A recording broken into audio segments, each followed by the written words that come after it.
Good afternoon, everyone. I'm Captain Jamie Frederick with the 1st Coast Guard District, and I'll provide an update on our ongoing search efforts for the Titan submarine.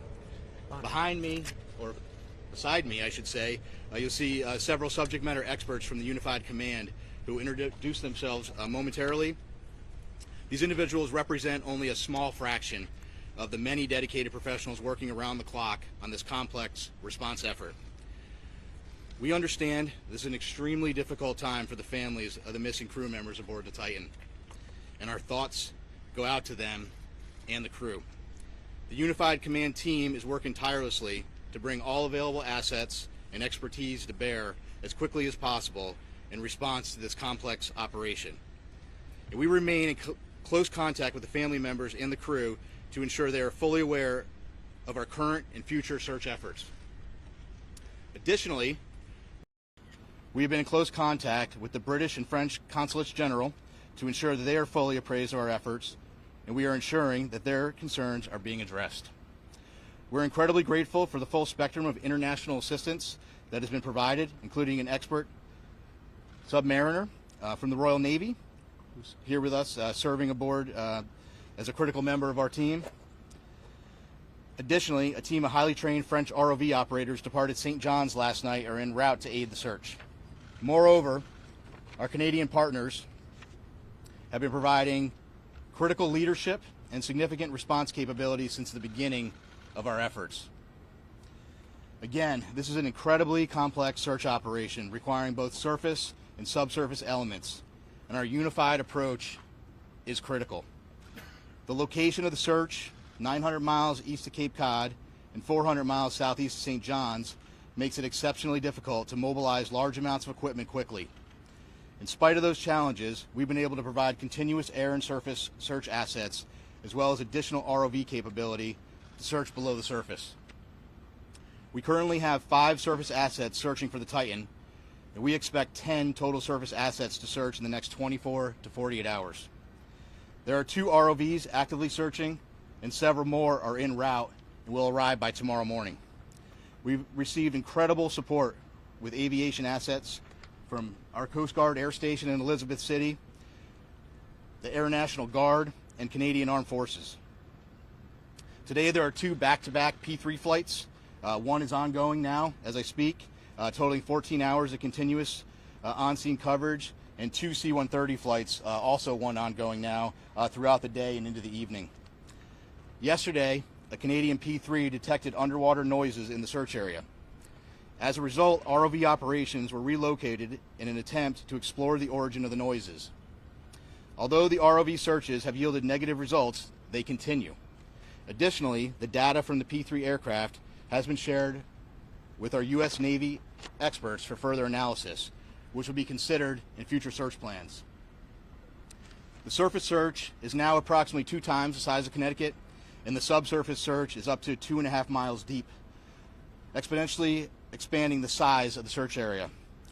We also have to factor in the ever-changing weather conditions, currents, and sea states that expand the search area every hour. There is an enormous complexity associated with this case due to the location being so far offshore, and the coordination between multiple agencies and nations. We greatly appreciate the outpouring of support and offers to provide additional equipment. The Unified Command continues to prioritize assets and resources in order to provide the best capability in the most timely manner. This includes weighing multiple factors to identify the most effective resources available to the response operation, with careful consideration to timeliness of equipment arriving on scene, usefulness, and ability to deliver assets to the search area. Over the past 48 hours, we have, through incredible unity of effort, mobilized and implemented a tremendous amount of expertise and response capability. In addition to the ships and aircraft previously mentioned, we've dispatched 2 subject matter experts from U.S. Navy NAVSEA Subsalv, who will serve as search coordinators on scene for underwater search operations. So I've been stressing unity of effort a lot in this statement, and that's because it is absolutely critical to this complex operation. Again, our thoughts and prayers are with the crew of the Titan and their loved ones. We will continue to work as hard and as quickly as possible in an effort to locate them. I will take a few questions, but before I do that, I do want I'm going to have each of the members of the team here just introduce themselves, and then I'll go ahead and take some questions. Good afternoon. I'm Paul Hankins. I'm the Director for Salvage Operations with the U.S. Navy's Supervisor of Salvage. Hello, I'm Carl Hartsfield from the Woods Hole Oceanographic Institute. Good afternoon. I'm Lieutenant Commander Rich Cantharia. I'm an exchange officer currently serving on the staff of Commander Submarines Atlantic at Norfolk, Virginia. Good afternoon, Lieutenant Commander Christy Butler, working closely with Captain Frederick from RCC Boston, Search and Rescue Mission Coordinator. Thank you. Captain, what can you tell us about the noises that were heard? Can you give us any more detail? And just to follow up, from what you've gathered so far, based on those noises, should that give the families and the others who care for these people, should that give them some reason to hope? So a couple things. One, I think when you're in the middle of a search and rescue case, you always have hope. That's why we're doing what we do. With respect to the noises specifically, we don't know what they are, to be frank with you. The P3 detected noises. That's why they're up there. That's why they're doing what they're doing. That's why they put sonar buoys in the water. The good news is, what I can tell you is we're searching in the area where the noises were detected, and we'll continue to do so. And we hope that when we're able to get additional ROVs, which will be there in the morning, the intent will be to continue to search in those areas where the noises were detected, and if they're continuing to be detected, and then put additional ROVs down in the last known position where the search was originally taking place. Captain, is it true that these noises were coming in regular 30-minute intervals as reported? I hadn't heard 30-minute intervals. So here's what I can tell you. I am not a trained ear for underwater aquatics. That's why we have a team of experts that are analyzing that data. That data was sent immediately to the Navy last night, and it was analyzed overnight. They're still looking at it, but I can tell you that it's inconclusive. But again, I think the important piece is we're searching in the area where the noises were detected. Captain, you didn't talk about a timeline. Can you talk about what timeline you're working on in conjunction with the teams that are there? It's a timeline in what respect? How much oxygen they have left off? Oh, okay. In terms of, so we talked about the oxygen number. I think you're all tracking the oxygen number. I think there's an important point with that, though. The oxygen, that's just one piece of data, right?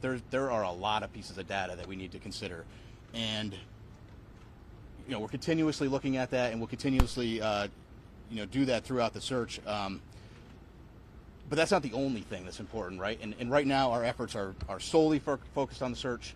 That certainly is a dialogue that's happening. But we're focused on searching at this point. And this is a recovery or a rescue at this point? Oh, this is a search and rescue mission, 100%. We are smack dab in the middle of search and rescue, and we'll continue to put every available asset that we have in an effort to find the Titan and the crew members. Captain, how far down are those ROVs, and can you confirm that some sort of rectangular object has been spotted? There was some sort of report about that. I don't know. So a couple things. So the ROVs, each ROV brings different capability. The ROVs that are diving today, Paul, what's the depth on the 4,000 meters. 4,000 meters. And some additional ROVs that'll be arriving tomorrow have additional depth capability. With respect to an object, so yesterday one of the aircraft did see an object. I will tell you this: in search and rescue missions, when aircraft are flying continuously, there is stuff out in the ocean that is floating. We went back, we looked at it. It wasn't. We didn't determine it to be debris. We don't think it correlates with the case, and it is not uncommon at all during an active search to see things, and then we go and look at them. So. Just come from BBC News. When were these noises first heard? How long did they persist for? And if I could also ask, do you have any information in terms of food and water that the men might have on board the Sun? Yeah. So several P3 flights have heard noises as yesterday, and we put assets there. We relocated assets immediately. With respect to food and water, it's my understanding there are some limited rations. I can't tell you exactly how much they have aboard, but they do have some limited rations aboard the vessel. Speaking to the families, how much hope can you give them after hearing those noises? Listen, I think you need to be careful. We need to have hope, right? But I can't tell you what the noises are. But what I can tell you is, and I think this is the most important point, we're searching where the noises are, and that's all we can do at this point. Is that your best clue right now about the status of the submersible or those noises? And are the noises continuing now? Have they stopped or are they continuing? So I just wanted to. So it was my understanding that the P3 had heard some noises today as well. But so I do want to take just an opportunity to invite Carl to the podium just to talk a little bit about. He has a little bit more expertise in underwater acoustics, and maybe just to speak to that in general, because again, there are noises below the surface of the ocean, so I'll just turn it to Carl. Carl, can you spell your name? Yes, Carl Hartsfield. So again, Carl Hartsfield from the Woods Hole Oceanographic Institution. So the ocean is a very complex place. Obviously, human sounds, nature sounds, and it's very difficult to discern what the source of those noises are at times, but I can tell you that this team has multiple sensors. They're in the area. They're sending data back expeditiously to the best in the world people to analyze that data, and then they're feeding the results of that analysis back to the unified team, and they're making decisions. So Woods Hole is here in an advisory role, but by our expertise, what I see is a very tight operational loop that's making decisions based on data, and nothing is ruled out. Are the noises continuing? He said he heard the noises this morning. Are they still continuing on a regular basis now? There have been multiple reports of noises, and every one of those noises is being analyzed, tracked, looked for patterns, and reported upon. Can you describe what the noise sounds like that they're hearing? Well, the noise is, again, very complex in the ocean. You have to be an acoustic analysis, and you have to have context. They're trying to put all the pieces together. The noises have been described as banging noises. But again, they have to put the whole picture together in context, and they have to eliminate potential man-made sources other than the Titan. Is it possible that a ship in the ocean, is it possible a ship in the ocean or even some mammals out there could mimic that kind of sound? So I can tell you from my experience with acoustics that there are sounds by biologics that sound man-made to the untrained ear, but I can assure you that the people listening to these tapes are trained. There are a lot of vessels in the area, and they each make noise, right? So all of that has to be eliminated, and it's analysis over time. Plus, as the captain said, the team is searching in the right area. So if you continue to do the analysis, look for different patterns, and search in the right area, you're doing the best you possibly can do with the best people on the case. Captain, apparently there was a deep ocean salvage system flyway that was sent there to the location. Can you tell if it's on site yet, and how it operates, and how long it would take to rescue it with that tape? Which system is he speaking about? You know the system. What's the system that you're talking about? It's called the Flyway Deep Ocean Salvage System. That's just a hydraulic. Yeah. A crane. Yeah. So that's what I thought. So that's a piece of equipment. It's a crane piece of equipment. There are a lot of pieces of equipment flowing in through St. John's right now. One thing I did want to mention, I think it's important. Some of the ROV capability that's arriving soon is really great, incredible capability. One thing I want to point out is that French team that's coming in to serve aboard with their equipment aboard a French ship. They bring some state-of-the-art equipment, and so once they get on, we're going to have more assets down to look, and we'll continue to put them where we think the best location is. Considering how many days passed, are you still optimistic that you're gonna find them both? So how many days? Did you ask how many days? Considering how many days passed? Well, so we have to remain optimistic and hopeful when you're in a search and rescue case. So we're right in the middle of the search and rescue case. So I don't want to get into a discussion about when that would end with respect to this case. What I will tell you, though, I'm happy to explain to you kind of how that process were to work. The Coast Guard prosecutes search and rescue cases on a daily basis, and sometimes we don't find what we're looking for, and you have to carefully consider all of the factors, and there are a lot of factors you consider. And then after you consider all of those factors, sometimes you're in a position where you have to make a tough decision. We're not there yet. But if we continue to search, potentially we could be at that point. But again, we're not there yet. And that's a discussion that we will have with the family long before I'm going to discuss that here publicly. What would the rescue operation look like? I'm sorry, ma'am. The likelihood that they can survive beyond tomorrow morning when the oxygen is expected to run out.